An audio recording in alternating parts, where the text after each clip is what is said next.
দাও ইখলাস এমন মোরে ইয়া ইলাহি। আলহামদুলিল্লাহি রাব্বিল আলামিন ওয়াসসালাতু ওয়াসসালামু আলা সাইয়্যিদিল মুরসালিন আম্মা বা'দ ফাআউযু বিল্লাহি মিনাশ শাইতানির রাজীম বিসমিল্লাহির রহমানির রহিম। আসসালাতু ওয়াসসালামু আলাইকা ইয়া রাসূলুল্লাহ ওয়া আলা আলিকা ওয়া আসহাবিকা ইয়া হাবিবাল্লাহ। আসসালাতু ওয়াসসালামু আলাইকা ইয়া নবিয়াল্লাহ ওয়া আলা আলিকা ওয়া আসহাবিকা ইয়া নূরাল্লাহ। প্রিয় ইসলামেরা মাদানী চ্যানেলে দর্শকবৃন্দ, আলহামদুলিল্লাহ আযজা ওয়া জাল আরও একবার আপনাদের নিকট উপস্থিত হয়েছি মাদানী চ্যানেল বাংলার অনুষ্ঠানে। দর্শকবৃন্দ, যারা আমাদেরকে দেখছেন বা শুনছেন, যে যেখান থেকে দেখছেন বা শুনছেন, আপনাদের সকলকে জানাই আন্তরিক শুভেচ্ছা এবং অভিনন্দন। এই অনুষ্ঠানে আমরা চেষ্টা করি প্রতিটি পর্বে কিছু মাদানী ফুল নিয়ে আলোচনা করার জন্য একটু বিষয়বস্তু থাকে। এই বিষয়বস্তু নিয়ে মুবাল্লিগে দাওয়াত ইসলামী আলোচনা করেন। আজকেও ইনশাআল্লাহ তাআলা আমরা একটি বিষয় নিয়ে উপস্থিত হয়েছি। সেই বিষয় নিয়ে আলোচনা করব, কিছু মাদানী ফুল আপনাদের নিকট তুলে ধরবো, যেন এই মাদানী ফুল দ্বারা আমরা আমাদের জীবনকে সাজাতে পারি, আমরা যেন কিছু শিখে এর উপরে আমল করতে পারি। আজকে আলোচনা কে কে করবেন তাও জানাবো। এর পূর্বে আসুন আমরা অনুষ্ঠানের শুরুর দিকে আমাদের প্রিয় নবী রহমাতুল আলামিন শফিল মুজনবিন রসুল করিম রউফুর রহিম সাল্লাল্লাহু আলাইহি ওয়াসাল্লামের উপর দুরুদে পাক পাঠ করা ফজিলত সম্বলিত একটি হাদিসে মুবারাকা শ্রবণ করি। আল্লাহ তাআলা সর্বশেষ নবী রহমাতুল আলামিন সাল্লাল্লাহু তাআলা আলাইহি ওয়াসাল্লাম ইরশাদ ফরমান, যে ব্যক্তি আমার উপর একবার দুরুদে পাক পাঠ করে আল্লাহ তাআলা তার উপর 10টি রহমত প্রেরণ করেন। সুবহানাল্লাহ, সুবহানাল্লাহ। দর্শকবৃন্দ, দুরুদে পাক পাঠ করার অসংখ্য ফজিলত বেশুমার বরকত রয়েছে। যেমনটি আমরা হাদিসে মুবারাকার মধ্যে শ্রবণ করলাম, একবার দুরুদে পাক পাঠ করার মাধ্যমে 10টি রহমত আমরা অর্জন করতে পারি। তো আমাদের উচিত আমরা যেন নিজের সময়কে কাজে লাগাই। অনেকে অবসর থাকি, অনেকে কাজ করি, অনেকে ব্যবসা করি, অনেকে পড়ালেখা করি। এক একজন এক এক রকম কাজের মধ্যে আমরা ব্যস্ত থাকি। এই কাজের মধ্যে, এই কাজের পাশাপাশি সময় বের করে আমাদেরকে দুরুদে পাক পাঠ করা উচিত। জি হ্যাঁ দর্শকবৃন্দ, নিয়ত করে নিই আমরাও সময় বের করে আমাদের প্রিয় নবী সাল্লাল্লাহু তাআলা আলাইহি ওয়াসাল্লামের উপর অধিকারে দুরুদে পাক পাঠ করব। আসুন আমাদের অনুষ্ঠানের বরকতের জন্য একবার দুরুদে পাক পাঠ করি। সাল্লু আলাল হাবিব সাল্লাল্লাহু তাআলা আলা মুহাম্মদ সাল্লাল্লাহু তাআলা আলাইহি ওয়াসাল্লাম। দর্শকবৃন্দ, আপনারা দেখছেন মাদানী চ্যানেলের বিশেষ অনুষ্ঠান।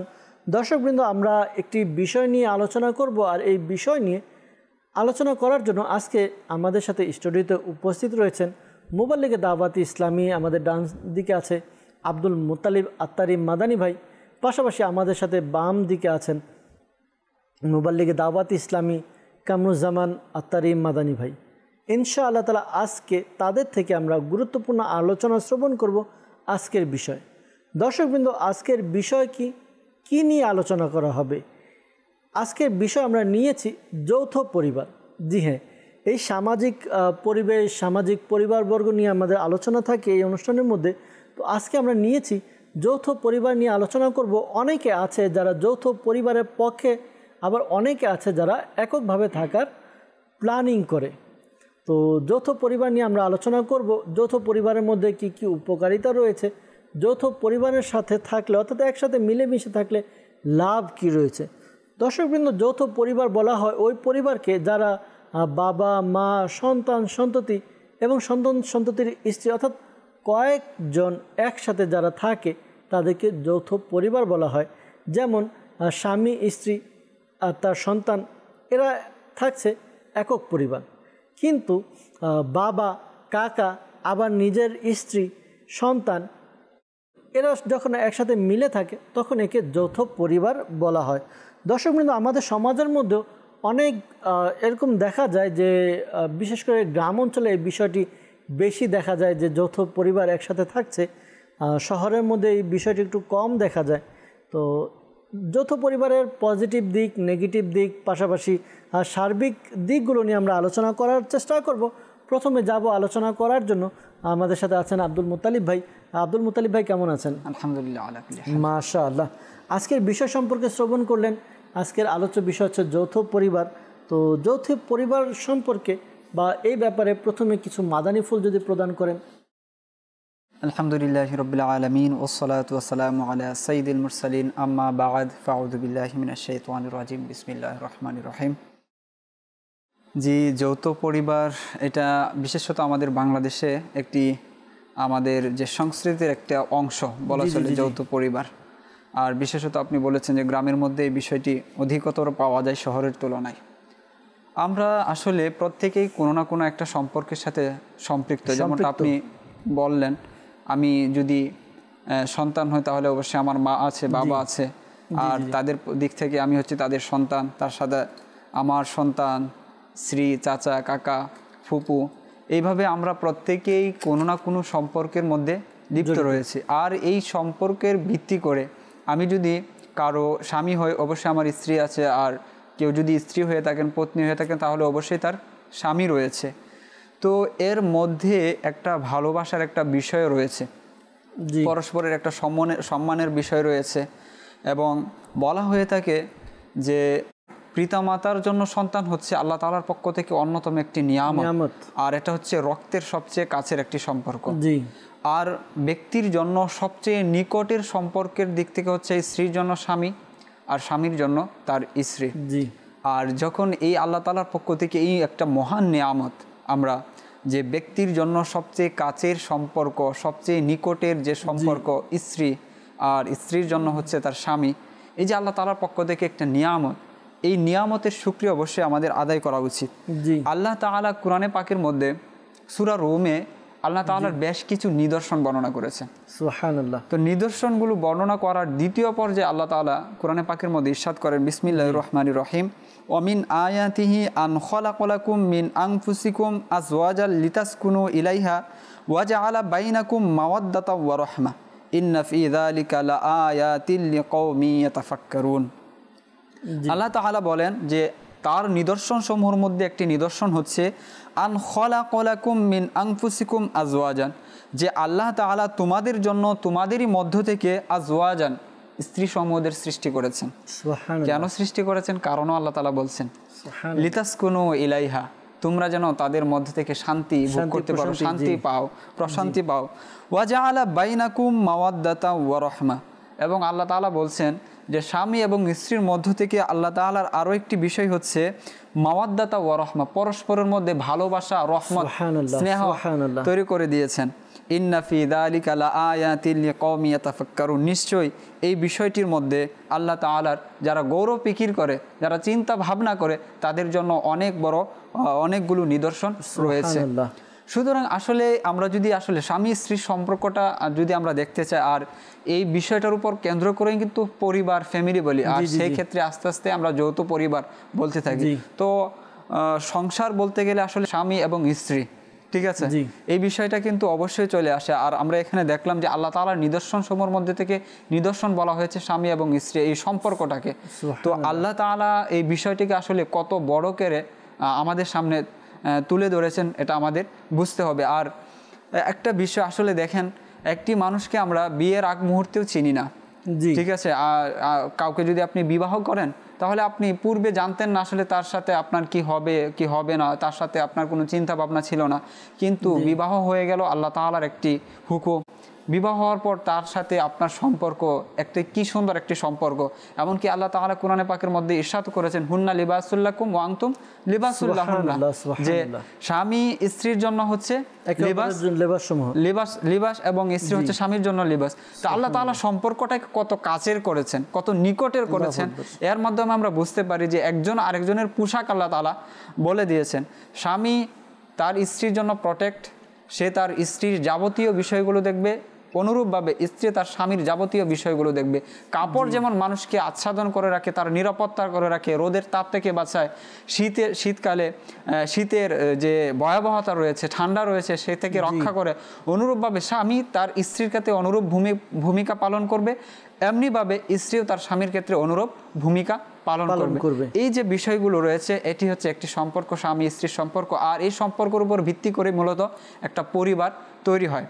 সুবহানাল্লাহ। তো আমরা যদি এই যে বিষয়গুলোর দিকে আসলে আমরা যাই, যে পরিবার আসলে নানাভাবে আমাদের মাঝে আমরা বিভিন্ন মানুষের সাথে আসলে সম্পর্ক আমাদের তৈরি হয়। আল্লাহ তাআলা এই বিষয়গুলো বলেছেন যে আল্লাহ তাআলা বলেন হুয়াল্লাযী খালাকা মিনাল মাই বাশার, আল্লাহ তাআলা বলছেন যে আমি মানুষকে সৃষ্টি করেছি পানি থেকে। হুয়াল্লাযী, তিনি সেই সত্তা, খালাকা মিনাল মাই, যিনি পানি থেকে সৃষ্টি করেছেন বাশার, মানুষকে। ফাজআলাহু, এবং তাদের মধ্যে আল্লাহ তাআলা কি করলেন, সম্পর্ক তৈরি করে দিলেন। ওয়াল্লাযী খালাকা মিনাল মাই বাশারান ফাজআলাহু নাসাবা ওয়া সিহরা, যে আল্লাহ তাআলা তাদের মধ্যে যে রক্তের একটা সম্পর্ক, বংশীয় একটা সম্পর্ক তৈরি করে দিলেন এবং একটা বৈবাহিক সম্পর্ক তৈরি করলেন। সুবহানাল্লাহ।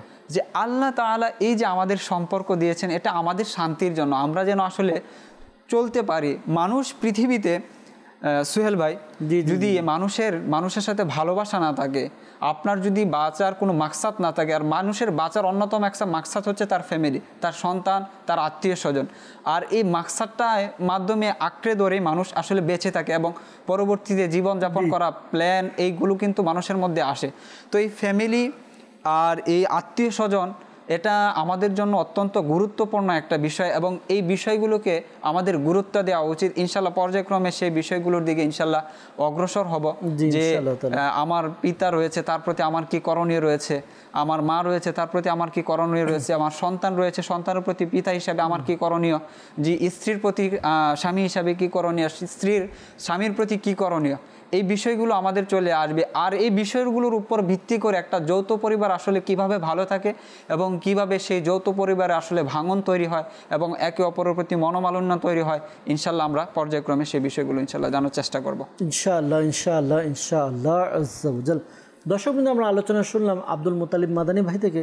খুব চমৎকারভাবে সম্পর্ক বিষয়টি তুলে ধরলেন। স্বামী স্ত্রীর সম্পর্ক, রক্তের সম্পর্ক, পাশাপাশি কোরআনে পাকে স্বামী স্ত্রীর সম্পর্কে কীভাবে তিনি খুব সুন্দরভাবে ফুটিয়ে তুললেন। আবার আমাদের সাথে আছেন কামরুজ্জামান মাদানী ভাই আছেন, তার থেকেও যৌথ পরিবার এবং এই বিষয়ে কিছু মাদানী ফুল নেব ইনশাআল্লাহ তাআলা। এরপর কিছু প্রশ্ন করব, প্রশ্নের মাধ্যমে আমরা আলোচনা করব। কিছু প্রশ্ন রয়েছে যেখানে এই প্রশ্নগুলোর মাধ্যমে আশা করি উত্তর নিয়ে আমাদের দর্শকবৃন্দ যারা আছে তাদেরকেও এই বিষয়গুলো অবগত করব, তারাও অনেক কিছু জানতে পারবে ইনশাআল্লাহ তাআলা। পাশাপাশি মুবাল্লিগদের আলোচনার মধ্যে বিষয়গুলো ফুটে আসবে। জি কামরুজ্জামান ভাই, আশা করি ভালো আছেন। আজকে আমাদের বিষয়বস্তু হচ্ছে জয়েন্ট ফ্যামিলি, অর্থাৎ যৌথ পরিবার। তো যৌথ পরিবার সম্পর্কে কিছু মাদানী ফুল আমরা আব্দুল মুতালিব মাদানী ভাই থেকে শুনলাম, কিছু মাদানী ফুল আপনার কাছ থেকে শুনবো। জি, আলহামদুলিল্লাহ রাব্বিল আলামিন ওয়াসসালাতু ওয়াসসালামু আলা সাইয়্যিদিল মুরসালিন। ইসলামের মধ্যে যৌথ পরিবার আসলে একটি খুব গুরুত্বপূর্ণ বিষয়। বিশেষ করে বর্তমানে এর গুরুত্ব বেশি হয়েছে। এর মধ্যে কিছু নেগেটিভ দিকও আছে, পজিটিভ দিকও আছে। তো সর্বাবস্থায় ইসলাম আমাদের যেটি বলে সেই হিসেবে আমাদেরকে সিদ্ধান্ত নিতে হবে। যদি আমি দেখি আমার যৌথ পরিবারের মধ্যে আমার ইসলাম ঠিক আছে, শরীয়ত ঠিক রাখতে পারছি, সেই হিসাবে আমরা পালন করব। যদি দেখি না এখানে আমাদের শরীয়তের মধ্যে কোনো ঘাটতি পাওয়া যাচ্ছে, সেই হিসাবে আমি আমার শরীয়ত অনুযায়ী সিদ্ধান্ত নিব। তো পরিবারের ব্যাপারে, সন্তানাদের ব্যাপারে আল্লাহ সুবহানাহু ওয়া তাআলা কোরআনে পাকের মধ্যে আমাদেরকে একটি দোয়া শিখিয়ে দিচ্ছেন। আল্লাহ পাক ইরশাদ করছেন, ওয়াল্লাযীনা ইয়াকুলুনা রব্বানা হাব লানা মিন আজওয়াজিনা ওয়া যুররিয়াতিনা কুররাতা আ'য়ুনিন ওয়াজআলনা লিল মুত্তাকিনা ইমামা। আল্লাহ সুবহানাহু ওয়া তাআলা ইরশাদ করেন, আর যারা বলে হে আমাদের রব, আপনি আমাদের এমন স্ত্রী সন্তান দান করুন যারা আমাদের চোখের শীতলতা হবে, আর আপনি আমাদেরকে মুত্তাকিনদের নেতা বানিয়ে দিন। এখানে আল্লাহ সুবহানাহু ওয়া তাআলা ইরশাদ করছেন, রব্বানা হাব লানা মিন আজওয়াজিনা ওয়া যুররিয়াতিনা। জি আল্লাহ, মাশাআল্লাহ, খুব চমৎকারভাবে আমাদের আলোচনা চলছে। কামরুজ্জামান ভাই আমাদেরকে কিছু মাদানী ফুল দিচ্ছেন। মাশাআল্লাহ, আবারও আসবো আপনার কাছে। দর্শকবৃন্দ, আমরা দেখা যায় বর্তমানে যৌথ পরিবার, এটা কিছুদিন পূর্বেও আমাদের মধ্যে ছিল। আমাদের গ্রাম বলি বা শহর বলি, যৌথ পরিবারের একটা বিষয় দেখা যাচ্ছিল বা দেখা যেত যে আমরা সবাই একসাথে মিলে মিশে থাকতাম। কিন্তু যখনই দেখা যাচ্ছে আমাদের পারিপার্শ্বিক অবস্থা, পরিবেশ পরিবর্তন হতে লাগলো, আমাদের আর্থিক কিছু বিষয় সামনে চলে আসলো, আরও অনেকগুলো বিষয় যখন সামনে চলে আসে, এই বিষয়গুলো আসার পরে দেখা যাচ্ছে অনেক যৌথ পরিবার ভেঙে একক পরিবারে পরিণত হচ্ছে। যারা একসাথে বসবাস করত, তারা নিজেদের গোপনীয়তার ব্যাপারে বা আরও কিছু রক্ষণশীলতার কারণে তারা যৌথ পরিবার থেকে একক পরিবারে চলে আসে। তো এর মধ্যে দেখা যায় এই একক পরিবার গঠন হচ্ছে নিউক্লিয়ার ফ্যামিলি, অথবা আমরা বলতে পারি সিঙ্গেল ফ্যামিলি। তো এই সিঙ্গেল ফ্যামিলি বা নিউক্লিয়ার ফ্যামিলি এর মধ্যে কিছু ক্ষতিও রয়েছে, আবার কিছু সুবিধাও রয়েছে। আবার যদি আমরা দেখি যৌথ পরিবারও যদি আমরা দেখি, এর মধ্যে অনেকগুলো সুবিধা আছে। এক তো আমাদের মধ্যে ভ্রাতৃত্ব বোধ সৃষ্টি হয়, আবার দেখা যায় যে একে অপর যত্ন নেওয়া, একে অপরের সাথে থাকা, বিপদে আপদে পাশে থাকা, অনেক সুবিধাও রয়েছে। অর্থাৎ আমরা যদি দেখি তাহলে উভয়টির উপকারিতা রয়েছে, উভয়টির সুবিধা আছে, আবার উভয়ের অর্থাৎ যৌথ পরিবার একক পরিবার উভয়ের ক্ষতিও রয়েছে বা অসুবিধাও রয়েছে। তো এই বিষয়গুলো নিয়ে আমরা আলোচনা করব মুবাল্লিগে দাওয়াত ইসলামীর সাথে। আব্দুল মুত্তালিব ভাইয়ের কাছে আবার আসবো যে বর্তমানে এই যে যৌথ পরিবার থেকে একক পরিবার হচ্ছে, এর পিছনে কি কি কারণ, এই বিষয়ে কিছু যদি আলোচনা করতেন। প্রথমত হচ্ছে যে আপনার যে একক পরিবার হয়ে যাওয়া, যৌথ পরিবার ভেঙে একটি পরিবার বা ছোট পরিবার, যে আপনি যে নিউক্লিয়ার ফ্যামিলি বলছেন, জি পরিবার, এটার পিছনে অন্যতম কারণ হচ্ছে ধৈর্য না থাকা। আচ্ছা, ঠিক আছে, আমাদের কারো ওই মানের ধৈর্য না থাকার কারণে আমরা এই বিষয়গুলির সম্মুখীন হচ্ছি। এখন কথা হচ্ছে যে প্রশ্ন এরকম আসে যে আসলে যৌথ ফ্যামিলিতে থাকলে ভালো, আর তাদের আপনি যে বিষয়টি বললেন অনেকে প্রশ্ন করে যে যৌথ ফ্যামিলিতে থাকলে ঝগড়াঝাটি একটু বেশি হয়, বিবাদ দেখা যাচ্ছে বেশি হচ্ছে, তো সেক্ষেত্রে আমাদের করণীয়টা কি? হুজুরদের কাছে এই ধরনের প্রশ্ন কিন্তু আসে, প্রায় সময় আসে। তো এই ক্ষেত্রে নিগরানি শূরা ইমরান আত্তার ইমাদ্দাজিল্লাহুল আলী তিনি বলেন যে এই ক্ষেত্রে আসলে আপনি আপনার মাঝে যদি ধৈর্য না থাকে, আপনি যৌথ ফ্যামিলিতে থাকেন আর আপনি এই যে নিউক্লিয়ার ফ্যামিলি একক ফ্যামিলি সেই ফ্যামিলিতে থাকেন, সর্বদা আপনার সাথে ঝগড়া হতেই থাকবে। আপনার স্ত্রী একটু ভিন্ন চিন্তা ভাবনা করে, এর মানে এই নয় যে সে ভুল চিন্তা ভাবনা করে। আবার আপনি আপনার স্ত্রী থেকে একটু ভিন্ন চিন্তা ভাবনা রাখেন, আপনার চিন্তা ভাবনা একটু ভিন্ন, এর মানে এই নয় যে আপনার চিন্তা ভাবনা ভুল। তো আমাদের চিন্তা ভাবনার মাঝে বিভিন্ন রকমের হতে পারে, সো প্রত্যেকেই আমাদেরকে ধৈর্য ধারণ করেই চলতে হবে। এখন আপনার যদি ধৈর্য না থাকে, তো আপনি যৌথ ফ্যামিলিতে আপনার ঝগড়াঝাটি হবে, আর যদি আপনার ধৈর্য থাকে তাহলে যৌথ ফ্যামিলিতে ঝগড়া হবে না। আর যদি ধৈর্যের যে বিষয়টা ঠিক আছে সেটা যদি না থাকে, তাহলে একা যদি থাকেন সেক্ষেত্রে আরও অনেক বড় ধরনের বিষয় ঘটতে থাকে।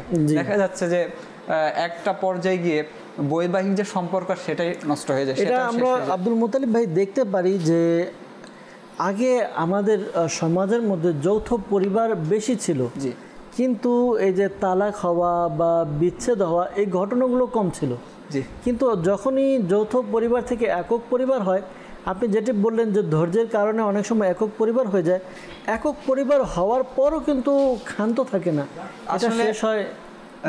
সুহেল ভাই অ্যাডভান্স অনেক কিছু চিন্তা ভাবনা করে। অ্যাডভান্স চিন্তা ভাবনাটা এরকম যে আমার স্বামী ঠিক আছে চাকরি করছে, উপার্জন করছে 30,000, 35,000, 40,000 টাকা ইনকাম করে, এখন যৌথ ফ্যামিলিতে খরচ বেশি, এটাই তো স্বাভাবিক। এবং সে তার মা তাকে কষ্ট করে লালন পালন করেছে এবং সে একটা ভালো চাকরি করছে, জব করছে। এখন দেখা যাচ্ছে মা বাবার একটা আশা আকাঙ্ক্ষা থাকে সন্তানের প্রতি যে আমরা এত কষ্ট করে তাকে মানুষ করেছি, এখন সে আমাদের দেখভাল করবে, এটাই স্বাভাবিক। তো সেই ক্ষেত্রে যে নারী সে চিন্তা ভাবনা করে যে এই যৌথ ফ্যামিলি চালাতে গিয়ে আমাদের অবশিষ্ট আর কিছু থাকছে না, সঞ্চয় বলে আমাদের কিছু থাকছে না, পরবর্তী যে জেনারেশন আমাদের আসবে, আমাদের সন্তান আসবে, তাদের জন্য আমরা হয়তো কিছু রেখে যেতে পারবো না। তাদের সঞ্চয়ের কথা চিন্তা ভাবনা করে তারা কি করে, এই ফ্যামিলিটাকে ভাগ করার পর সে মনে করে এখানে তো আরাম আয়েশ একটু ভালো থাকবো, আমার সন্তান ভালো মানুষ হবে। কিন্তু এটা তো ঠিক আছে, একদিক থেকে তো হয়তো আপনি চিন্তা ভাবনা করে নিয়েছেন, কিন্তু আপনি তো এটাও জানেন যে সন্তানের যে কার্যকলাপ রয়েছে, তার যে আখলাক, তার যে চিন্তা ভাবনা, এগুলোর একটা প্রভাব কিন্তু তারও সন্তানের উপর পড়ে। অবশ্যই। পরবর্তীতে আপনি যে চিন্তা ভাবনা করার কারণে আপনি একটি সুন্দর সংসার ফেলে রেখে এসে আপনি আলাদাভাবে বাসা রেখেছেন, সেখানে আপনি ভালোভাবে চলছেন, আপনার স্বামী ভালো ইনকাম করছে, 40,000 টাকা ইনকাম করছে, তো সেই ইনকামটা আপনি ভালোভাবে সংসার চালিয়ে আপনি ভালোভাবে জীবনযাপন করছেন।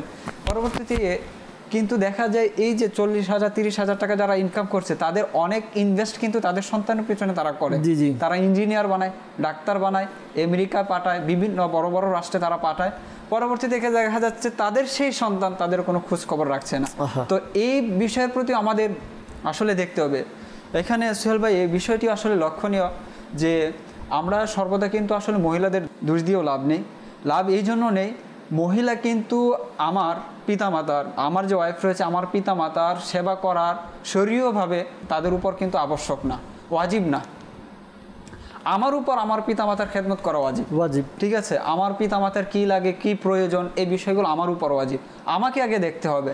হ্যাঁ, আমার স্ত্রীর উপর তার খাবার দাবার, তার যে মৌলিক চাহিদাগুলো রয়েছে, তার অন্নের ব্যবস্থা করা, তার বস্ত্রের ব্যবস্থা করা, তার আবাসস্থলের ব্যবস্থা করা, এই বিষয়গুলো এই বিষয়গুলো কি আমি আদায় করছি কিনা, এই বিষয়গুলো যদি আমি আদায় করে থাকি, সেই মহিলার আমার উপর আর এক্সট্রা কোনো চাহিদা নেই।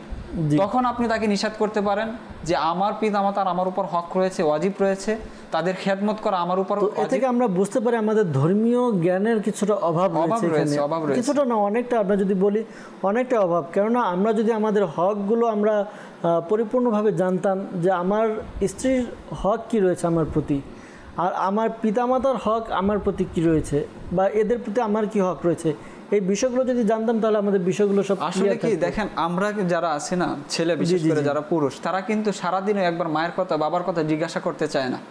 আপনি যদি আপনার মা বাবার প্রতি আপনার যে কর্তব্যটা রয়েছে, ঠিক আছে, উফ শব্দ পর্যন্ত যেন তারা না শুনে আপনার মাধ্যমে, এই যে কর্তব্য, এই যে দায়িত্ব, অসংখ্য আয়াত রয়েছে কিতাবের মধ্যে মা বাবার প্রতি, এই দায়িত্বটা যদি আমি ছেলে হিসাবে, আমি পুরুষ হিসাবে, বা আমার স্ত্রীর দিক থেকে আমি স্বামী হিসাবে আমার খেদমত, আমার মা বাবার খেদমতটা আমি করতে পারি, কর্তব্যটা পালন করতে পারি, তো কখনো কোনো নারী সেই মা বাবার অবাধ্য হতে পারে না। সেই মা বাবার সাথে যে অসৎ ব্যবহার করবে, এই চিন্তা ভাবনা সে করতে পারবে না। পৃথক হওয়ার ব্যাপারে সে চিন্তা ভাবনা করবে না, যে আমার স্বামীর সুখ সে প্রায়োরিটি দিচ্ছে তার পিতামাতাকে, সে তার জন্য তার জীবনটাকে উৎসর্গ করে দিচ্ছে, আমারটা তো আমি পাচ্ছি। চমৎকার একটি বিষয় বলছেন আপনি। ইনশাআল্লাহ তাহলে আবারও আসবো আপনার কাছে। কামরুজ্জামান ভাই কিছু মাদানী ফুল দিচ্ছিলেন, তার থেকে আবার নিয়ে এসেছিলাম, আবারও আসবো কামরুজ্জামান ভাইয়ের কাছে। কিছু মাদানী ফুল আপনি বলছিলেন, যদি আবার কন্টিনিউ করেন। জি অবশ্যই। আমরা শুনছিলাম যৌথ পরিবার নিয়ে, তো যে বিষয়টি প্রথমে বলার চেষ্টা করেছি, যদি দেখি আমার যৌথ পরিবারের মধ্যে শান্তি রয়েছে, কল্যাণ রয়েছে, ইসলামের শরিয়তের সব দিক নির্দেশনা পাওয়া যাচ্ছে, তো আমি এটাকে অ্যাকসেপ্ট করব। আর যদি দেখা যাচ্ছে আমার শরিয়তের ঘাটতি আছে, পর্দার যে বিষয়গুলো সবগুলো মিলিয়ে যদি আমার শরিয়তের ঘাটতি থাকে, সেখানে আপনি যেটা ভালো মনে করেন শরিয়ত অনুযায়ী সেই সিদ্ধান্তই নেওয়া হচ্ছে সবচেয়ে বেটার। তো পরিবারের ব্যাপারে, সন্তানাদির ব্যাপারে আল্লাহ সুবহানাহু ওয়া তাআলা কোরআনে পাকের মধ্যে আমাদেরকে একটি দোয়া শিখিয়ে দিয়েছেন। সেটি হচ্ছে ওয়াল্লাযীনা ইয়াকুলুনা রব্বানা হাব লানা মিন আজওয়াজিনা ওয়া যুররিয়াতিনা কুররাতা আয়ুনিন ওয়াজআলনা লিল মুত্তাকিনা ইমামা। মাশাআল্লাহ। এখানে আল্লাহ সুবহানাহু ওয়া তাআলা আমাদেরকে যে দোয়া শিখিয়ে দিচ্ছেন, আমরা ফরিয়াদ করব, যার অনুবাদ হচ্ছে, আর যারা বলে হে আমাদের রব, আপনি আমাদেরকে এমন স্ত্রী ও সন্তানাদি দান করুন যারা আমাদের চোখের শীতলতা হবে, আর আমাদেরকে আপনি মুত্তাকিদের নেতা বানিয়ে দেন। তো এখানে আল্লাহ সুবহানাহু ওয়া তাআলা আমাদেরকে দোয়া শিখিয়েছেন, হে আল্লাহ আমাদেরকে এমন সন্তান স্ত্রী দান করুন যারা আমাদের চোখের শীতলতা হবে। তো এখানে আল্লাহ পাক আমাদেরকে দোয়া শিখিয়ে দিচ্ছেন, রব্বানা হাব লানা মিন আজওয়াজিনা ওয়া যুররিয়াতিনা, হে আল্লাহ আমাদেরকে এমন সন্তান, এমন স্ত্রী দান করো যা আমাদের চোখের শীতলতা হবে। এখন কেন বলা হচ্ছে, এখন বর্তমান সমাজে বিশেষ করে ফ্যামিলি যে ম্যাটারগুলো আছে, বিভিন্ন কলহ যেটা দেখা যাচ্ছে বর্তমান সমাজে, ডিভোর্স হওয়া বা স্বামী স্ত্রীর মাঝে যে মনোমালিন্যতা, এ সকল কিছু বর্তমান অধিক হারে দেখা যাচ্ছে, পরিলক্ষিত হচ্ছে। এজন্য আমাদের করণীয় হচ্ছে আল্লাহ পাকের দরবারে দোয়া করা, আর দোয়ার মাধ্যমে তো তাকদীর পরিবর্তন হয়, দোয়ার মাধ্যমে আল্লাহ পাক অনেক কল্যাণ রাখেন। তো শুরুতে আমাদেরকে দোয়া করার জন্য আল্লাহ পাক বলছেন, রব্বানা হাব লানা মিন আজওয়াজিনা ওয়া যুররিয়াতিনা, হে আল্লাহ আমাদেরকে এমন সন্তান স্ত্রী দান করো যারা আমাদের চোখের শীতলতা হবে, অর্থাৎ তাদেরকে নিয়ে আমরা সংসার দিন যাপন করব, তোমার ইবাদত করব, ইসলামের আদর্শ পালন করব, সুখে শান্তিতে আমরা দিন যাপন করতে পারি, এমন কিছু আমাদেরকে দান করো। হাদিসে পাকের মধ্যে এসেছে, আল্লাহর নবী রাসূলুল্লাহ আরবি সাল্লাল্লাহু আলাইহি সাল্লাম ইরশাদ করেন, আকমালুল মুমিনিনা ঈমানা আহসানুহুম খুলুকা ওয়া খিয়ারুহুম লিল নিসাইহিম। নবী পাক সাল্লাল্লাহু আলাইহি সাল্লাম ইরশাদ করেন, তোমাদের মধ্যে সবচেয়ে পরিপূর্ণ উত্তম মুমিন হলো যার চরিত্র উত্তম এবং যে তার পরিবারের প্রতি দয়াবান। এখানে রাসূল করিম সাল্লাল্লাহু আলাইহি ওয়াসাল্লাম ইরশাদ করছেন যে তার পরিবারের প্রতি দয়াবান সে হচ্ছে উত্তম মুমিন। তো এখন উত্তম মুমিন আমি তখনই হব আমি আমার চরিত্রবান, নিজে চরিত্রবান হওয়ার পাশাপাশি আমার পরিবারের প্রতি আমি দয়াবান হব, তাদের প্রতি সৎ আচরণ করব, তাদের হকগুলো আদায় করব, তারা আমাদের প্রতি সন্তুষ্ট থাকবে। এ সকল বিষয় যদি আমরা মেনটেন করতে পারি অবশ্যই আমরা পরিপূর্ণ মুমিন হতে পারবো, ইমানে কামিল আমাদের দ্বারা সম্ভব হবে। তো যাই হোক, যেটি বলছিলাম আল্লাহ পাকের কাছে দোয়া করা যেন আমরা পারিবারিক যে সকল ফিতনা রয়েছে এই সকল ফিতনা থেকে যেন আমরা বাঁচতে পারি, আর যে সকল পন্থা অবলম্বন করার মাধ্যমে আমরা পারিবারিক জীবন যাপন করতে পারবো, আল্লাহ পাকের ইবাদত করতে পারবো, সেই বিষয়গুলো আমাদেরকে মেনটেন করে চলা উচিত।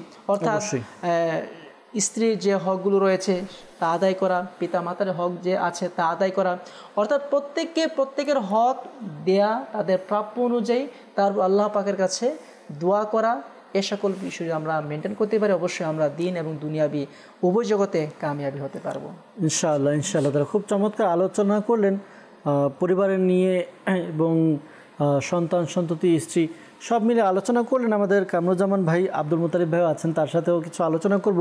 যে বিষয়টি ছেড়ে গিয়েছিলাম বা আপনি বলছিলেন যে অনেক সময় দেখা যায় যে সন্তান বড় হয়েছে, বিবাহ করেছে, তো এখন সন্তানের কিছু ভুল এমন থাকে যেই ভুলের কারণে স্ত্রী আরও বেশি প্রশ্রয় পায়, যেটা আপনি বলছিলেন। তো আজকের এই বিষয়টা দেখা যায় যে প্রথমে স্ত্রী এটা প্রথমে কিছুটা চেষ্টা করে তার অর্থাৎ স্বামীর বাবা মার ব্যাপারে অনীহা অনাগ্রহ এগুলো দেখায়। তো এর সাথে যদি স্বামীও অ্যাড হয়ে যায় কথার মধ্যে, হ্যাঁ আসলে মানে একটু স্ত্রীকে সহানুভূতি দেখায়, তাহলে স্ত্রী এই ব্যাপারে আরও বেশি প্রশ্রয় পেয়ে যায়। পরবর্তীতে দেখা যায় স্ত্রীর মুখে লাগাম দেওয়াও কষ্ট হয়ে যায়। তো এই ব্যাপারে কিছু বলছিলেন, যদি আরও কিছু বলতেন। জি দেখেন, আসলে প্রত্যেকটা মানুষেরই নিজের কিছু কর্তব্য রয়েছে। জি, আল্লাহ রসুল সাল্লাল্লাহু আলাইহি ওয়াসাল্লাম তো আমাদেরকে সতর্ক করে দিয়েছেন, লাইসা মিন্না, সে আমার দলভুক্ত নয়, মাল্লাম ইয়ারহাম সগীরানা ওয়ালাম ইউক্কির কাবীরানা, যে আমার ছোটদের স্নেহ করবে না, যে ছোটদের স্নেহ করে না এবং বড়দের সম্মান করে না, সে আমার দলভুক্ত নয়। এই বিষয়টা কিন্তু এই ক্ষেত্রে চলে আসে। এখন আপনি হচ্ছেন ঘরের ছেলের মা, শাশুড়ি, স্ত্রীর দিক থেকে শাশুড়ি এবং শ্বশুর যারা রয়েছেন, আপনার ঘরে একটি মেয়ে এসেছে অন্য ঘর থেকে। এখন সেই ঘরে তার লালন পালন হয়েছে, তার মায়ের কাছে সেই মেয়েটি অত্যন্ত আদরের ছিল। এখন আপনার ঘরে আসার পর থেকে সে তার রান্না বান্না করছে, আপনার ঘর গুছিয়ে রাখছে, কিন্তু আপনি যথাযথভাবে যে স্নেহটা করার দরকার ছিল সেই স্নেহটি আপনি করছেন না। অথচ আপনার মেয়ের ক্ষেত্রে যদি এই বিষয়গুলো ঘটে, দেখা যায় যে বলে যে আমার মেয়েকে তো সেই বাড়িতে বাদী বানিয়ে ফেলেছে, আমার মেয়েকে দিয়ে সারাদিন কাজ করায়, কিন্তু আপনার ঘরে কিন্তু আপনার চোখের সামনে আপনার ছেলের স্ত্রী সারাদিন কাজ করছে, কিন্তু আপনার মুখ দিয়ে একটি মাত্র মমতাময়ী কোনো বাক্য বের হয় না, সহানুভূতি দেখা যায় না। এখানে একটা কথা প্রায় সময় আমি নিজেও শুনেছি, আপনি শুনেছেন কিনা জানি না, যে প্রায় লোক বলে যে কোনো শাশুড়ি তার বউকে মেয়ের মতো দেখতে পারে না, আর কোনো বউ তার শাশুড়িকে মায়ের মতো দেখতে পারে না। বিষয়টা তো এটাই যে আপনি তাকে মেয়ের মতো দেখতে পাচ্ছেন না, তাহলে কিভাবে সে আপনাকে মায়ের মতো দেখবে? আর আপনি তাকে মায়ের মতো দেখতে পাচ্ছেন না, তাহলে কিভাবে সে আপনাকে মেয়ের মতো দেখবে? তো এই বিষয়টা বলছিলাম যে স্নেহের যে জায়গাটা রয়েছে, সে কার ওয়াইফ হয়ে সংসারে এসেছে সেই বিষয়টা তো একবারে চিন্তা করেন। আপনার ছেলের সহধর্মিণী, যাকে আল্লাহ পাক তার লেবাস বলে সম্বোধন করেছে, যাকে আল্লাহ পাক মহব্বত বলে কোরআনে পাকের মধ্যে ইরশাদ করেছে, তার মহব্বতের জায়গাটা যদি আপনি আঘাত দেন। এখানে আরেকটা বিষয় বলতে পারি যে সন্তান আমার প্রিয়, জি, তো সন্তানের প্রিয় স্ত্রী, জি, তো আমার প্রিয়র প্রিয়, জি, আমার প্রিয় হওয়া উচিত, আমার প্রিয় হওয়া উচিত, জি। এইটাই আমি বলছিলাম যে কারো ভালোবাসার জায়গায় যখন আপনি আঘাত দিবেন, তাহলে একদিন না একদিন সে আপনার থেকে মুখ ফিরিয়ে নেবে। এটা আমি যারা ঘরের মা বাবা আছেন তাদেরকে আমি উদ্দেশ্য করে বলছি যে সন্তানের ভালোবাসা হচ্ছে তার স্ত্রী, ঠিক আছে? তো তার প্রতি অবশ্যই আপনার একটু সদয় হন, তার প্রতি সহানুভূতি দেখান, তাদের সাথে ভালো আচরণ করেন, তাহলে দেখা যাবে সন্তানও আপনার থেকে যাবে, আপনার স্ত্রীও আপনার থেকে যাবে। এখন মহিলাদের ক্ষেত্রে যদি আপনি শ্বশুর শাশুড়ির ব্যাপারটা দেখি, দেখেন সন্তান অবশ্যই মা বাবার প্রতি একটা তার আলাদা একটা সাইড থাকে, একটা স্নেহের সাইড, একটা দুর্বলতার জায়গাও যদি আমরা বলি, সেই বিষয়টি থাকে। আপনি আপনার স্বামীর মা বাবার সাথে আপনি দুর্ব্যবহার করবেন, তাদের কথার অবাধ্য হবেন, তাদের সাথে আপনি সর্বদা মুখ ফুলিয়ে কথা বলবেন। তো এই বিষয়টি হয়তো স্বামী 1-2 দিন হয়তো দেখবে, পরবর্তীতে দেখা যাবে যে সে আপনার সাথে দুর্ব্যবহার করছে। আর এইভাবেই দেখা যাবে যে সংসারে যে ফাটলগুলো তৈরি হয় এই যে এই বিষয়গুলোর মাধ্যমে মূলত। তো স্বামী রাত্রে যে দেখলো যে বউ তার মায়ের সাথে খারাপ আচরণ করেছে, বাবার সাথে আচরণ করছে, রাত্রেবেলা এসে ঝগড়াঝাটি করে সকালে আবার কাজে চলে গেছে। এখন বউকে সারাদিন একটা সুযোগ পেল যে আজকে আমি সারাদিন দেখাবো, রান্নার দায়িত্ব আমার, ঘর পরিষ্কার করার দায়িত্ব আমার, সব কিছু করার দায়িত্ব আমার, খাবার দেওয়ার দায়িত্ব আমার। তো এই যে ক্ষেত্রগুলোতে সে কী করে, এই অশৃঙ্খল যে আচরণটা সেই ক্ষেত্রগুলোতে দেখায়। আর এইভাবে বলে একটা পারিবারিক যে কলহ এটা তৈরি হয়। সুতরাং আমাদের প্রত্যেকের যে দায়িত্বটা, যে মাল্লাম ইয়ারহাম সগীরনা, আল্লাহ রাসূল সাল্লাল্লাহু আলাইহি ওয়াসাল্লামের হাদিস, আমার পক্ষ থেকে সে আমার ছোট, তার প্রতি আমার সদয় হওয়া, সহানুভূতি দেখানো, এবং সে হচ্ছে আমার স্বামীর পিতামাতা ইউয়াক্কির কাবিরনা, যে একদিক থেকে তো তারা আমাদের বয়সে বড়, তাদের এমনিই আমাদের সম্মান পাওয়ার যোগ্য তারা। আর দ্বিতীয়ত হচ্ছে হাজবেন্ডের পিতামাতা। আল্লাহ রাসূল সাল্লাল্লাহু আলাইহি ওয়াসাল্লামকে যখন সাহাবায়ে কেরাম এসে বললেন, ইয়া রাসূলুল্লাহ, আমি তো অমুক জায়গায় গিয়ে দেখেছি যে মানুষ তার সর্দারকে সিজদা করছে, কিন্তু আমাদের মতে আপনি এর চেয়ে বেশি উপযুক্ত, সিজদা পাওয়ার উপযুক্ত। তখন আল্লাহ রাসূল সাল্লাল্লাহু আলাইহি ওয়াসাল্লাম কি বলেছিলেন, যে যদি পৃথিবীতে আল্লাহ ব্যতীত কাউকে সিজদা করার হুকুম দেওয়া হতো, তাহলে আমি মহিলাদেরকে হুকুম দিতাম তো তোমরা তোমাদের স্বামীকে কি করো, সিজদা করো। তো স্বামীর যে মর্যাদাটা, এটা কিন্তু তার পিতামাতার সাথে একটি সম্পৃক্ত আছে। তার মর্যাদা এটা আমরা পারিবারিকভাবে, আপনাকে যদি সম্মানিত করা হয়, অবশ্যই আপনার ছেলে কি হবে, এর দ্বারা সম্মান বোধ করবে। আমাকে যদি সম্মান করা হয়, এর দ্বারা আমার পিতামাতা সম্মান বোধ করে। তো এই যে একটা সম্পর্ক রয়েছে, সেই সম্পর্কে জায়গাটা যদি আপনি আঘাত দেন এত বড় একটা বড় জায়গায়, তো আপনার অবশ্যই এতে করে আপনি আপনার স্বামীরও অবাধ্য হলেন, তার আর দ্বিতীয়ত হচ্ছে বড়দের যে সম্মান করার যে বিষয়টি, সেক্ষেত্রে আপনি অবাধ্য হলেন। আল্লাহ রাসূল সাল্লাল্লাহু আলাইহি ওয়াসাল্লামের হাদিস লাইসা মিন্না, আর সেক্ষেত্রে আপনার জন্য একটি শাস্তি বার্তাও কিন্তু রয়ে গেছে, যে আল্লাহ রাসূল বলেন খুবই ভয়াবহ, জি সে আমার কি দলভুক্ত নয়। আর যদি আমরা রাসূল সাল্লাল্লাহু আলাইহি ওয়াসাল্লামের দলভুক্ত না হই, তার যে দল রয়েছে, তাহলে আমার জায়গাটা কোথায় হবে? আমাদের এখানে বাবা উচিত। আসলে বাস্তবিকই দর্শকবৃন্দ, বেশ কিছু বিষয় চলে আসলো এই আলোচনার মধ্যে। আর এখানে কিছু বিষয় আমরা বলছিলাম যে শাশুড়ির একটা ভূমিকা বলছিলাম, তো এতে কেউ এই বিষয়টা যেন আমরা না ভাবি যে আমরা শাশুড়ির হয়তো বা অন্য কিছু বলছি, এরকমটা নয়। দেখা যায় উভয় দিক থেকে আসে। আমার এটা আমি দেখেছি, আমি শুনেছিও, একটা মেয়ে আর শাশুড়িদেরকে বোঝানোর জন্য বলছি, পাশাপাশি যারা ওয়াইফ আসে, নতুন স্ত্রী আসে, তাদের বিষয়ে। জি, আপনার প্রত্যেকটা কথা, শাশুড়ির শব্দটা তো আসলে কোনো এক ব্যক্তিকে মিন করে না। যে মহিলা হয়েছে সে জীবনে একবার শাশুড়ি হয়, ঠিক আছে। যে মেয়ে জন্মাচ্ছে সে কারো না কোনো পুত্রবধূ হবে। তো বিষয়গুলো যদি একজনকে বলা হয়, তো সবার আমাদের সবক এর থেকে নেওয়া। জি জি, আসলে বাস্তবিকই আমাদের রুকনেশ্বরা হাজি আলী আত্তারি দামাত বারাকাতুহুল আলিয়া, তার জীবনী যখন আলোচনা হয় আমাদের সময়, প্রায় সময় বিভিন্ন বিষয় নিয়ে প্রশিক্ষণের ব্যবস্থা, বিভিন্ন বিষয় নিয়ে আলোচনা করেন। তো ফ্যামিলি পরিচালনার বিষয়গুলো আলোচনা করা হয়, তার কাছ থেকে অনেক কিছু শিখতে পারি, জানতে পারি যে ফ্যামিলি মেনটেন কিভাবে করতে হয়। কারণ এক তো তার মেয়ে আছে, আবার তার ছেলের বউ আছে। তো যে বিষয়টা আমি বলছিলাম যে প্র্যাকটিক্যাল কিছু বিষয় আমি দেখেছি, আবার কিছু বিষয় আমি শুনেছিও লোকদের কাছ থেকে। অনেক সময় দেখা যায় যে যারা ওয়াইফ হয়ে আসে তাদের বয়স একটু কম হয়, ম্যাচুরিটি কম থাকে। তো এটা একটা। দ্বিতীয়টা, সে যখন নিজের বাবার বাড়িতে থাকে তে সে রাজরানীর মতো থাকে, অর্থাৎ তার ঘরের মধ্যে সে স্বাধীন, না কাপড় ধোয়ার কোনো টেনশন, না খাবারের কোনো টেনশন। খাবার খেয়ে আমি তো অনেকে শুনেছি যে ঘরের মধ্যে খাবার খেত কিন্তু প্লেটও ধুতো না, বোন আছে, মা আছে। তো এমন একটা পরিবেশ, একেবারে স্বাধীন জায়গা থেকে সে তার স্বামীর ঘরে আসে, শ্বশুর শাশুড়ির কাছে আসে। ওই সময় যদি শাশুড়ি বা শ্বশুর উভয়ে তারা যদি এই রোলটা প্লে করে যে তুমি তোমার মা বাবাকে ছেড়ে এসেছো, আমি তোমার মা বাবা, আমরা তোমার মা বাবা, এই অভয়টা যখন যেই পরিবার থেকে দেয়া হয়, ওই ঘরের মধ্যে এই বিষয়টা মেনটেন হয় যে মেয়ে শাশুড়ি, অর্থাৎ শাশুড়ি এবং বউ, এই বিভেদ থাকে না, মা আর মেয়ে হয়ে যায়। কিন্তু যেই ঘরের মধ্যে এই বিষয়টা আসে প্রথমে যে রান্না করতে পারো না, বাসায় কী শিখেছো? কাপড় ধুতে পারো না, কী শিখেছো? কাপড় আয়রন করতে পারো না, এটাও শেখায় নেই। এরকম কিছু বিষয় যখন চলে আসে, প্রথমে first impression is the last impression, যেটা একটা প্রবাদ বাক্য বলেও থাকে। তো প্রথম যে স্ত্রী আসলো বা বউ আসলো ঘরের মধ্যে, প্রথমে এই বিষয়টি যখন শুনে তখন সে ব্যাকওয়ার্ডে চলে যায়, ব্যাকফুটে চলে যায়, আর এটা তার অন্তরের মধ্যে গেঁথে যায়। পরবর্তীতে দেখা যায় এই বিষয়গুলো নিয়ে দূরত্ব সৃষ্টি হয়। তখন ওই স্ত্রী শাশুড়িকে মায়ের মতো দেখতে পারে না। আর তো যখন মায়ের মতো দেখতে পারে না, সে যখন ভয় পেয়ে যায়, কারণ সে তো স্বাধীন দেশে ছিল, এখন একটা পরাধীন দেশে চলে এসেছে। পরাধীন দেশে সে যখন এই বিষয়গুলো দেখে, তার ভিতরে ভয় কাজ করে। সে যে কাজগুলো করবে, অনেকে এটা মানিয়ে নিতে পারে, অনেকে মানিয়ে নিতে পারে না। মানিয়ে নিতে না পারার কারণে তার কাজের মধ্যে আরও ব্যাঘাত ঘটে। তখন শ্বশুর শাশুড়ি আরও বলতে পারে, কেমন বউ নিয়ে আসলাম, কাজ করে না, কর্ম করে না, এই করে না, সে করে না। এই তো একটা দূরত্ব চলে আসে। এই দূরত্বটা খুব সহজে কমে না। আসলে প্রত্যেকটা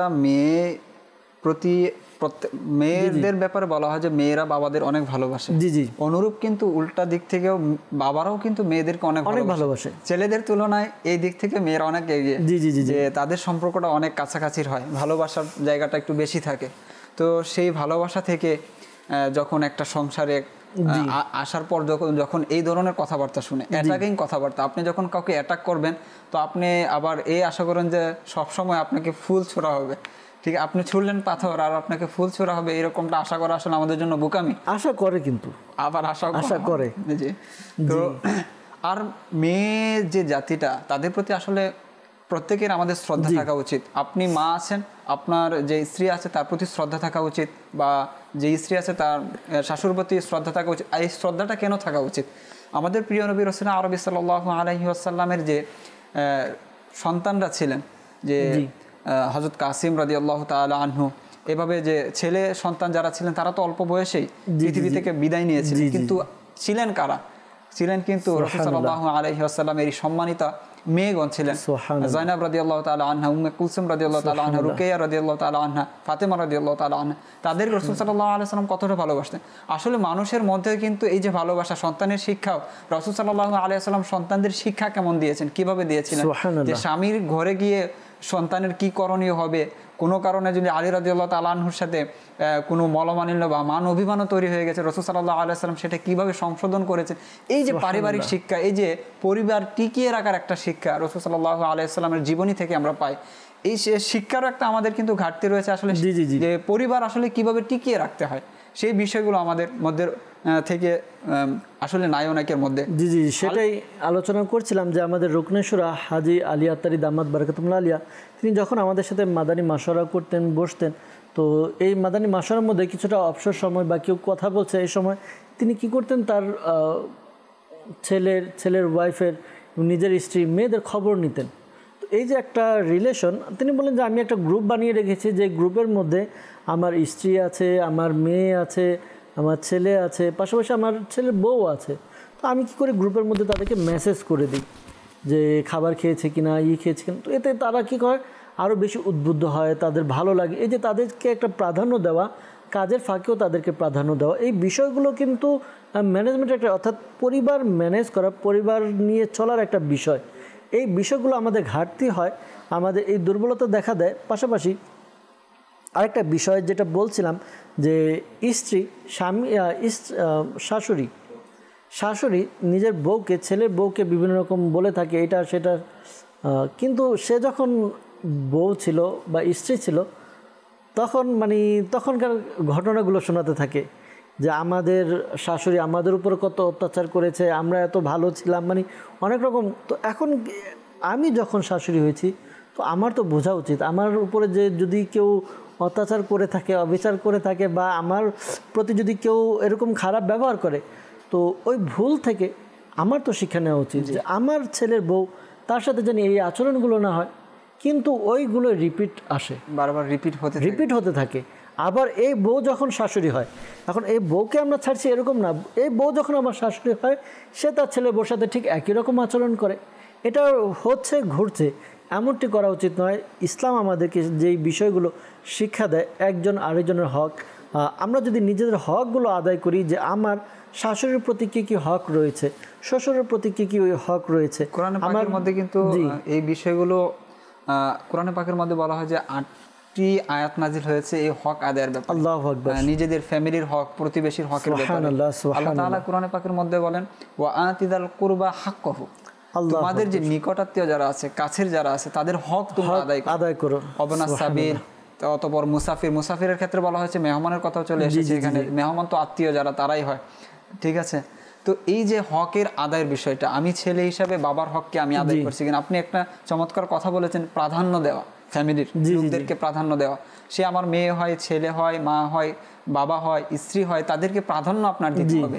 যে কেউ একটা কথা বলছে, তার কথাটাকে আপনার প্রাধান্য দিতে হবে। কেউ একটা পরামর্শ দিচ্ছে, পরামর্শের প্রাধান্য দিতে হবে। তখন সে বুঝবে যে এই ফ্যামিলিতে আমার একটা জায়গা আছে, আমার একটা গুরুত্ব আছে। তখন সে ফ্যামিলিটাকে ফ্যামিলি হিসেবে নেয়, নিজেও মন খুলে কিছু কাজ করে। জি, মাশাআল্লাহ, খুব চমৎকার আলোচনা চলছে। আর কামরুজ্জামান ভাইয়ের কাছে আসবো। একেবারে সোজাসুজি একটা প্রশ্ন, যে আপনি আপনার দিক থেকে কী মনে করেন যৌথ পরিবার সম্পর্কে? যৌথ পরিবার হওয়া উচিত কি হওয়া উচিত নয়? আসলে এমন একটি প্রশ্ন যেটা আমার পক্ষে উত্তর দেওয়া এক ধরনের সম্ভবই না, কেননা যেহেতু আমি এখন ওইদিকে যাইনি। তো তারপরও যেটা আমার দৃষ্টিকোণ, সেই দৃষ্টিকোণ থেকে বলতে চাচ্ছি। আমি প্রথমে বলেছি, যদি আমি দেখি না, আমি এক তো যৌথ পরিবার হোক আর সিঙ্গেল পরিবার হোক, পিতামাতার খেদমত তো সর্বাবস্থায় করতে হবে। এটা তো কখনো পিছপা হওয়া যাবে না। সর্বাবস্থায় পিতামাতার খেদমত করতেই হবে, এটা আবশ্যক। সন্তানের উপর একটি হক, কারণ আল্লাহ পাকের হক রয়েছে, পিতামাতার হক রয়েছে, বান্দার হক রয়েছে। 3টি হকের মধ্যে পিতামাতার হক বান্দার উপর আবশ্যক করতেই হবে, যাদের পিতামাতা আছে। তো এখন আমি যদি দেখি যৌথ পরিবারে হয়ে আমি পিতামাতার খেদমত করতে পারছি, তাদের ভরণ পোষণের দায়িত্ব নিতে পারছি, তাদের শখ অর্থাৎ যা কিছু তাদের প্রয়োজন তা আমি মেটাতে পারছি, তাহলে যদি আপনি দেখেন সিঙ্গেলে আপনার সুবিধা, সিঙ্গেল হয়ে যান। আর যদি দেখেন না আমি যৌথ পরিবারের মধ্যে সব ঠিকঠাক আছে, কিছু বিষয় থাকে যৌথ পরিবারের মধ্যে, এই বিষয়গুলো যদি মেনটেন করা যায়, যৌথ পরিবারে অনেক সুবিধা আছে। জি, যৌথ পরিবার অনেক সুবিধা আছে। যেমন যদি আমি বলি, আজকালকার যুগে আমি চাকরিতে আসলাম, আমার ওয়াইফ অসুস্থ হলো, দেখাশোনা কে করবে? আমার বাবা, আমার মা করবে, আমার বোন থাকলে আমার বোন। তারপর দেখাশোনার বিষয়গুলো চলে আসে। তো এটা কিন্তু অনেক বড় একটা বিষয়, যে এক সময় আমি অসুস্থ হলাম, যদি আমি যৌথ পরিবারে থাকি, মা বাবার সাথে থাকি, তো আমার মা বাবা আমাকে দেখবে। দেখেন এই যে কনসেপ্টটা না সোহেল ভাই, যে বর্তমান যুগে এসেছে যৌথ পরিবার আর সিঙ্গেল পরিবার, একক পরিবারের বিষয়টা এরকম হয়ে দাঁড়িয়েছে যে যখন সিঙ্গেল হয়ে যায় তখন কথায় তাল্লুক, সম্পর্ক ছিন্ন বিচ্ছিন্ন, মানে খোঁজ খবর নেওয়ার আর কোনো দরকারই নেই। কিন্তু আমরা যদি সাহাবায়ে কেরামের যুগ দেখি, সেখানে দেখবো যে তারা বিবাহ করেছে, আলাদা ঘর করেছে। সেখানে এই ফ্যামিলি বা এই বিশাল ঘরের চিন্তা ভাবনা তাদের মধ্যে ছিল না, কিন্তু একে অন্যের প্রতি যে দায়িত্ববোধ, সেই বিষয়টা ছিল। আপনি একা থাকুন আর যৌথ ফ্যামিলি নিয়ে থাকুন, দায়িত্ববোধটা যদি আপনার মাঝে না থাকে, তাহলে আপনি কখনোই আসলে আপনি ভালো কিছু করতে পারবেন না। এখন তো কিছু ক্ষেত্রে দেখা যায় আমাদের যে বর্তমান যে সময়টা, যে আমরা লেখাপড়া করি 24-25 বছর 28 বছর পর্যন্ত পার করে দিই, ফ্যামিলির যে একটা দায়িত্ব, সেই দায়িত্বটা আমাদের অনেকের আসে না, কিন্তু বিবাহ আবার করে নিই। তো বিবাহ করে নেওয়ার পর একটা সংসার কিভাবে চালাতে হবে, সংসারের কি কি কাজ থাকতে পারে আমার জানা নেই। এখন আমি আলাদা হয়ে যাব, 2 দিন পরে কি হবে, একে অন্যের সাথে দ্বন্দ্ব, মারামারি, হানাহানি, এই বিষয়গুলো চলতে থাকবে। একটা পর্যায়ে দেখা যায় যে অল্প দিনই সংসার শেষ। তো সেই ক্ষেত্রে দেখা যাবে হিসাব করে যে যৌথ ফ্যামিলি ভালো, কেননা সংসার চালানোর আপনার এখনো অভিজ্ঞতা হয়নি। আপনি আপনার পিতামাতা থেকে দেখুন আসলে সংসার কিভাবে চালাতে হয়, মানুষের সাথে কিভাবে দেখতে হয়, আত্মীয় স্বজন আসলে কিভাবে ভরণ পোষণ করতে হয়, এই বিষয়গুলো কিন্তু চলে আসে। সুতরাং দেখার ক্ষেত্রে, অভিজ্ঞতার ক্ষেত্রে যদি আপনি দেখতে চান, তাহলে যৌথ ফ্যামিলি অবশ্যই ভালো।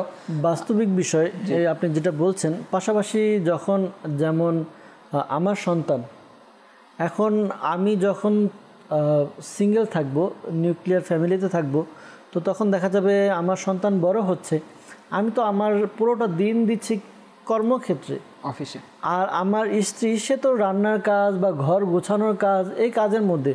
তো আমার বাচ্চার যে নৈতিক শিক্ষাগুলো, এগুলো একটু কমতে থেকে যায়। কিন্তু যদি যৌথ পরিবারের মধ্যে থাকে, চাচা থাকে, ফুপু থাকে, এরপর দাদা দাদি তো আছে, তো তাদের সাথে যখন থাকে এই আদব কায়দাগুলো শিখতে পারে, নৈতিক কাজগুলো, নৈতিক শিক্ষাগুলো কিন্তু পেয়ে যায়।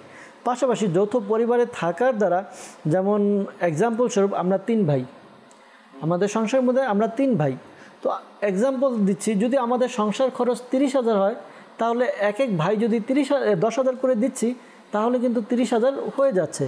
ঠিক এটা যদি আমি সিঙ্গেল চলে আসি, তাহলে দেখা যাবে যে আলাদা বাড়ি ভাড়া, আলাদা খরচ, সব কিছু আলাদা যখন হবে তখন খরচটা অটোমেটিক বেড়ে যায়। এই দিক দিয়ে এদিক দিয়ে এখন কিছু বিষয় অসুবিধাও আছে। যখন যৌথভাবে থাকা হয়, পর্দার বিষয়টা অনেকটা মেনটেন করাটা কষ্ট হয়ে যায়, তারপর ঝগড়াঝাটি লেগেই থাকে। আমি দেখেছি, আল্লাহ সালামত রাখুক, ওই ঘরকে এক ইসলামী ভাই, তার বেতন প্রায় 45-50 হাজার টাকা, ভালো ইনকাম, কিন্তু তার ভাই আছে ছোট, তার ভাইয়ের 15,000 টাকা ইনকাম। দুইজনে বিবাহিত, একসাথে থাকছে। তো এই বিষয়গুলো কিন্তু মাঝে মধ্যে ঝগড়ার সৃষ্টি হয়। তোমার ভাই 15,000 ইনকাম করে, সে বাসায় দিচ্ছে 10,000 টাকা, 5,000 টাকা সে রাখছে, ভালো কথা, তুমি যা কাম করছো তুমিও 10,000 টাকা দিবে, তুমি কেন বাকিটা দিতে যাবে? আসলে মহিলাদের অধিকার কতটুকু পর্যন্ত তারা যেই অধিকারের সূত্রে দাবি করে যে আলাদা হয়ে যাব, যে ইসলাম আবশ্যক তো করে না আমাদেরকে একসাথে থাকার, একটা কথা বলে। তো ইসলাম কিন্তু আপনাকে এই অধিকারও দেয়নি যে আপনার স্বামীর সম্পূর্ণ খরচের হিসাব আপনি নেবেন। আপনার ইসলাম সেই অধিকার, হ্যাঁ আপনাকে অধিকার দিয়েছে আপনার যে সেফটির যে বিষয়টা রয়েছে, প্রাইভেসির বিষয়টা রয়েছে, সেই দাবিতে আপনি বলতে পারেন যে আমার আলাদা বাথরুমের প্রয়োজন, আমার আলাদা রান্নাঘরের প্রয়োজন, হ্যাঁ এই বিষয়গুলো আপনি দাবি করতে পারেন। আর আমার মনে হয় যে প্রত্যেকটা পরিবারে যারা আসলে পর্দা করে তাদের ক্ষেত্রে এই প্রাইভেসি দেওয়া হয়। যে আমি অনেক পরিবার দেখেছি, এরকম দেখেছি, আলহামদুলিল্লাহ শুনেছিও, যেহেতু মাদানী পরিবেশের মধ্যে থাকা হয়, তো আলহামদুলিল্লাহ বিভিন্ন জায়গায় গেলে যে না ওই পরিবারের, আমি এক ইসলামী ভাই, তার ব্যাপারে আরেকজনের কাছ থেকে শুনেছি, তার বড় ভাই বিবাহ করেছে, প্রায় 12-13 বছর হয়ে গিয়েছে, কিন্তু ওই ইসলামী ভাই তার ভাবির চেহারা 12-13 বছরে একবারও দেখিনি। তো মানে এমনও আছে। যদি এখন কথা হচ্ছে যে এগুলো মেনটেন আমাদেরকে করতে হবে, শরীয়ত যেগুলো আমাদেরকে বলেছে সেগুলো আমাদেরকে মেনটেন করতে হবে। যদি নিজেদের কল্যাণ চাই, নিজেদের ভালো চাই, যে আপনি ততক্ষণ পর্যন্ত আসলে ওই বিষয়টা পাবেন না যতক্ষণ পর্যন্ত আপনি অন্যের জন্য সেটা চাইবেন না। আপনি নিজের কল্যাণ তখনই পেতে পারেন, আল্লাহ তাআলার পক্ষ থেকে তখন পাবেন যখন আপনি অন্যের কল্যাণটা চাইবেন। আপনি যদি চান যে আমি বার্ধক্যে গিয়ে আমি একটা সুন্দর জীবনযাপন অতিবাহিত করতে চাই, বার্ধক্যে আমার খেলার সাথী থাকবে না, আমার নাতি নাতনি আমার খেলার সাথী হবে, বার্ধক্যে আমার সাথে কথা বলার কেউ থাকবে না, আমার নাতি নাতনি আমার সাথে কথা বলবে, বার্ধক্যে কে দেখবে আমাকে, দেখার মতো কেউ থাকবে না, তো এখনই আপনার জন্য করণীয় হচ্ছে যে আপনার সন্তানকে আপনার যে শ্বশুর শাশুড়ি আছে তাদের কাছে যেতে দেওয়া, তাদের সাথে থাকা, তাদের সাথে ভালো আচরণ করা, তাদের সেবা যত্ন করা। তাহলে আপনি আল্লাহর পক্ষ থেকে আপনি এমন ব্যবস্থা পেয়ে যাবেন, এমন কেউকে পেয়ে যাবেন যে আল্লাহ তাআলা আপনার জন্য এমন কাউকে নির্ধারিত করে দেবেন, এমন ব্যবস্থা করে দেবেন। পরিবারের মধ্যে মাশাআল্লাহ আপনারা পজিটিভ দিকগুলো বর্ণনা করলেন, তো পাশাপাশি নেগেটিভ কিছু দিকও থাকতে পারে। আমি প্রথমে বলেছি শ্বশুর শাশুড়ির মা বাবার খেদমত তো এটি করতেই হবে, এখানে কোন প্রকার অলসতা করা যাবে না। তো নেগেটিভ একটি দিক এমন হতে পারে, পরিবারের মধ্যে দেখা যাচ্ছে 5-6 জন ভাই একসাথে থাকছে, এখন একটি মহিলা আসলো, মেয়ে আসলো ঘরের মধ্যে, এসে সে সবার রান্না বান্না করছে, কারো অর্থাৎ পরিবারের যে কাজগুলো আছে দেখা যাচ্ছে সকল কাজ তার দ্বারা হচ্ছে না।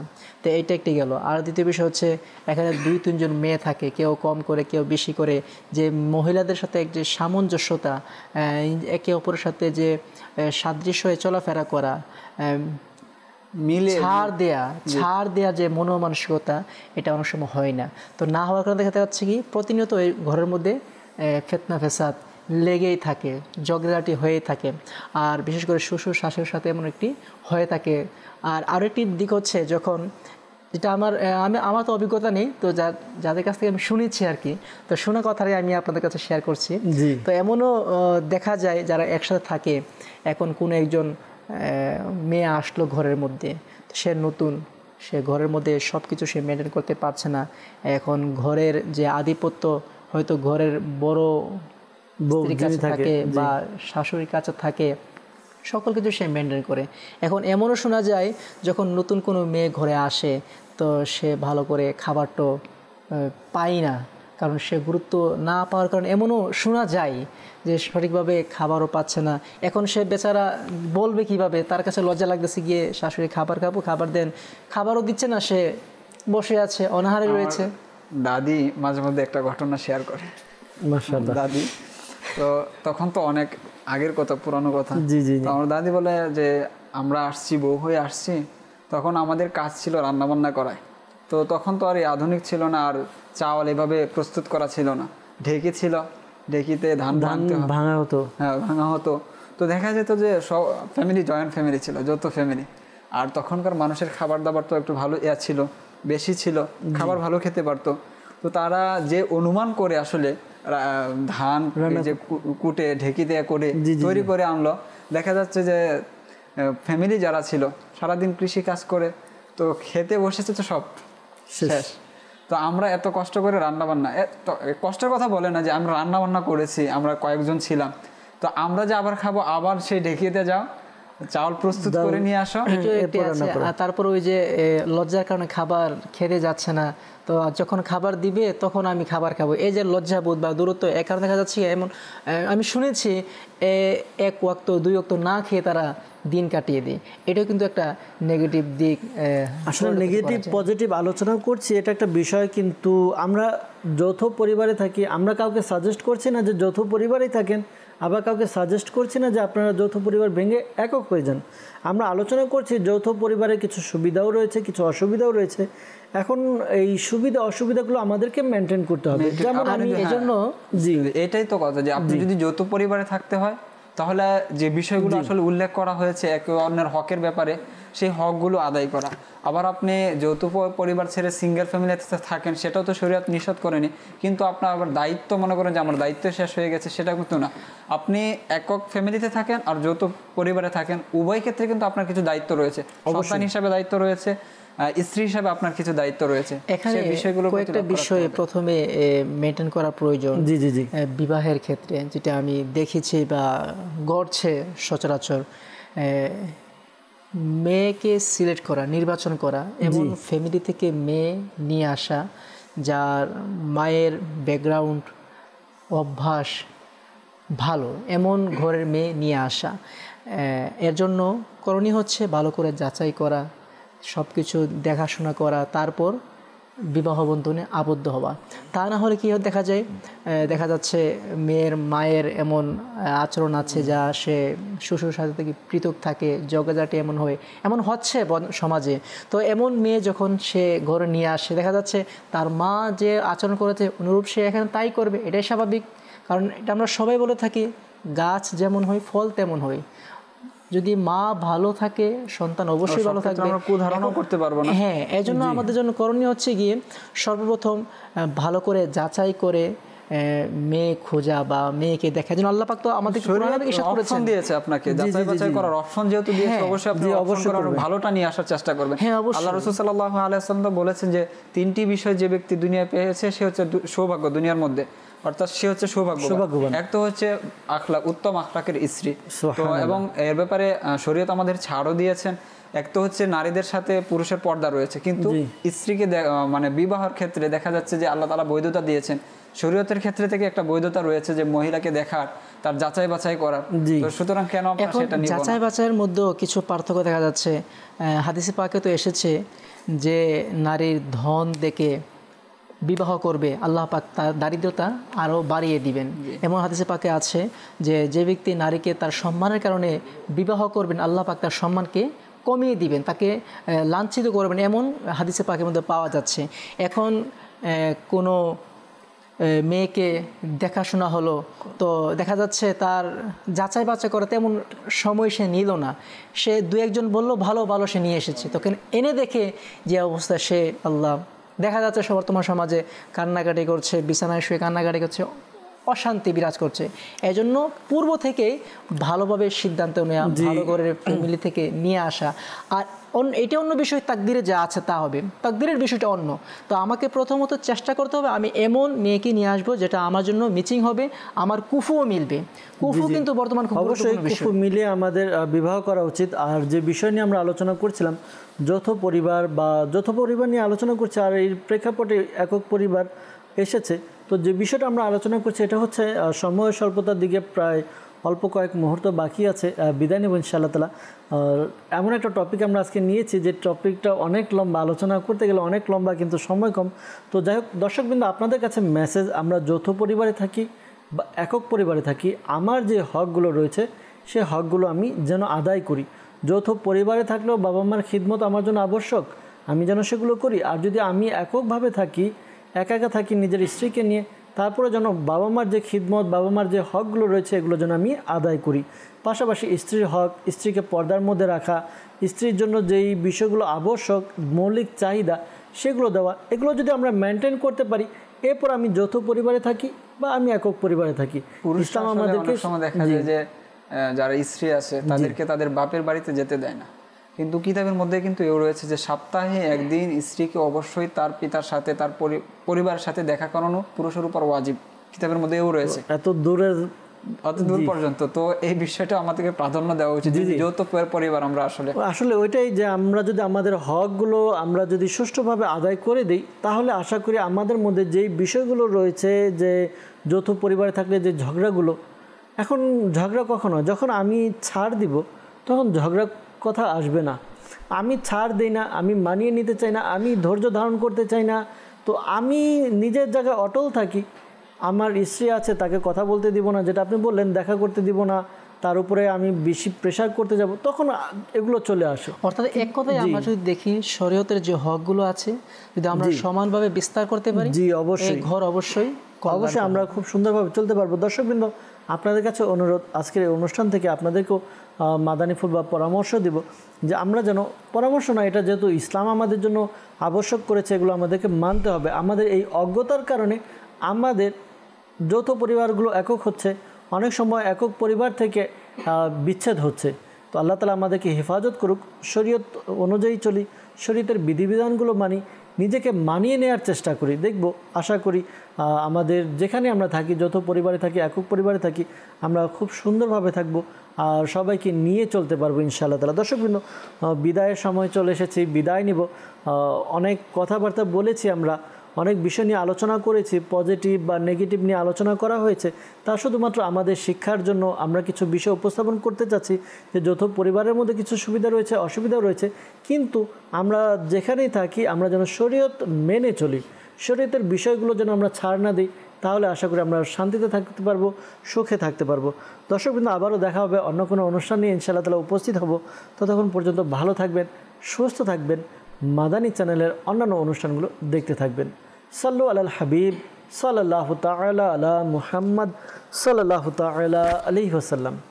দাও ইখলাস এমন মোরে